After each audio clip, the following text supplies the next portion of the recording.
Hello again and welcome back to Between the Keys. I'm talking today about more of my gear that I use in my videos on the channel teaching piano. These are the DT 770s Pro Beyerdynamic 80 ohm studio headphones. Beyerdynamic, is it going to focus? Come on. I'm not sure it's going to focus. DT 770 Pro, can you see? Is it the lighting or the camera? Well, one of the two. I'm using a phone camera to film videos, but maybe one day that will be upgraded too, who knows. Let's put them on. They have good sound, what's the word I'm looking for? They don't let sound escape. These are not open back, these are closed back headphones. They do come in an open back, and they come in different ohmage, O-H-M, ohm, which is the power needed to drive them. So, and I've had them about 5 years, same as this, the Focusrite. Make sure you say it right, Focusrite. The Focusrite 2i2, which I just reviewed on the channel. I've had both of these around at least 4, maybe, I think 5+ years. The Focusrite shows no sign of wear. The Beyerdynamics obviously do. It's mainly the headband, to be honest.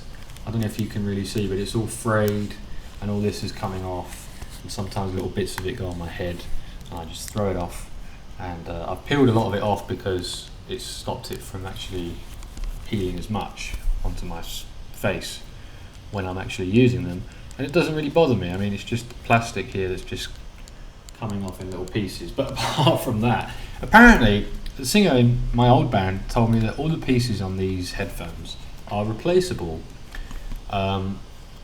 And I believe him, even though I never looked it up. But if it's true, maybe one day I can replace all the parts. I probably won't. I'll probably just use them until they break. And so far, so good. They're working fine. I suppose you could replace the ear cups. Mine are, to be honest, they're not too bad after 5 years. They're a little bit grotty. There's a bit dirty around the edge here, a bit browned. I'd like to replace the cups. Once some hair got in, some dirt and some hair got into one of the ear cups inside, and I actually took them apart. So you can peel these ear cups off and you can do some very finicky, nasty, horrible work to get just like a single strand of hair out, which was causing it to buzz and rattle and ruining them. So it needed to be done, and I remember it took me like a few hours, and it was a horrible job because I've got big hands and big fingers, and it was just very, very fine work to get the parts off. And then, but you can do it, it's possible. I wouldn't really say it's a design flaw as such. I mean, it only happened once, and then they've just been fine ever since, mainly because I keep my hair shorter. If I had longer hair, maybe it would have happened again. But yeah, I'm a bit worried about this part. You know, this part on headphones is always going to be a little bit weak, but these have never broken, and I don't know how replaceable that is. I mean, again, the singer told me it's replaceable, but how would you replace that whole part? Would have to be replaced, wouldn't it? From up here all the way down. Anyway, they still work fine. Also this part, right, you want to be careful with this. What's amazing is that these headphones have come, I must have moved, because I kept moving house every year, so I must have moved house with them 5 times. And then I've moved abroad as well. I've come overseas. I've come from England to Thailand with these Beyerdynamic DT 770 Pros, and yeah, they're still going strong. You know, I'm sure in a few years I might consider upgrading them, but to be honest, when I'm not filming, when I'm not making videos and teaching piano, I use these Sony XM4s. These are also fantastic, and these are even, I mean, these are not as old. I've only had these 2 or 3 years. No signs of wear. I use them a lot when I'm working, when I'm editing. You know, these just connect wirelessly, and they're a smaller form factor as well. I find them actually, do I find them more comfortable? I guess I do. These are more comfortable, I think, and these are really comfortable, but because of the headband, it just bothers me a bit that I get little bits of plastic. But these are better headphones. They're better cans, as you say, than these in terms of sound, also because they're wired. But the XM4s are close. Obviously they're a different breed, they're wireless headphones. If you want to do any serious kind of work, these are probably better. You can use wired connection with the XM4s, but they're just a bit more like entertainment headphones.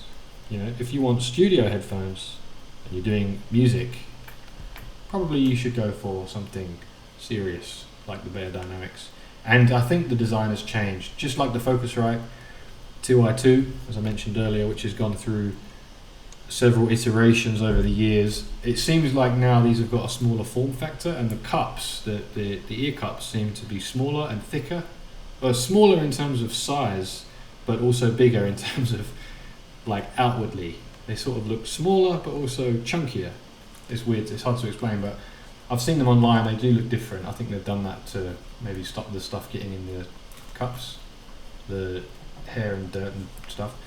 That's just hearsay, or they say, because I don't know if that's definitely why they did it, but the design does seem to be upgraded and improved.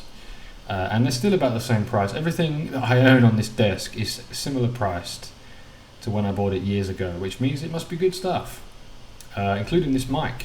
This is the Rode NT USB mic. The review of that is also on the channel. Yeah, that's going strong. I've had all this stuff for years. Focusrite going strong. Beyerdynamic DT 770 Pros. There's better versions, there's newer versions, there's more expensive versions. I think the 770s are kind of the sweet spot.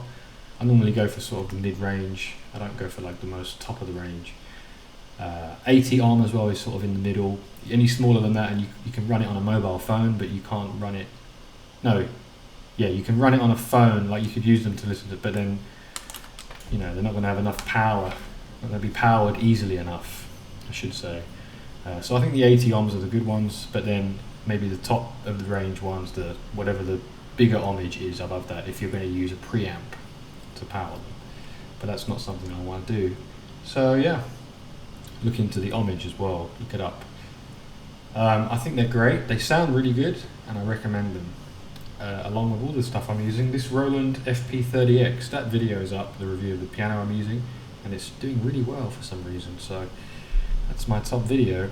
Anyway, I hope you found this useful. If you're thinking about getting these Beyerdynamic headphones, there's a few different ones in the range. They compete quite closely with some other brands, and I've heard about other brands as well being very good, especially like the Audio Technica or AKG. There's a few brands, and the Sonys as well.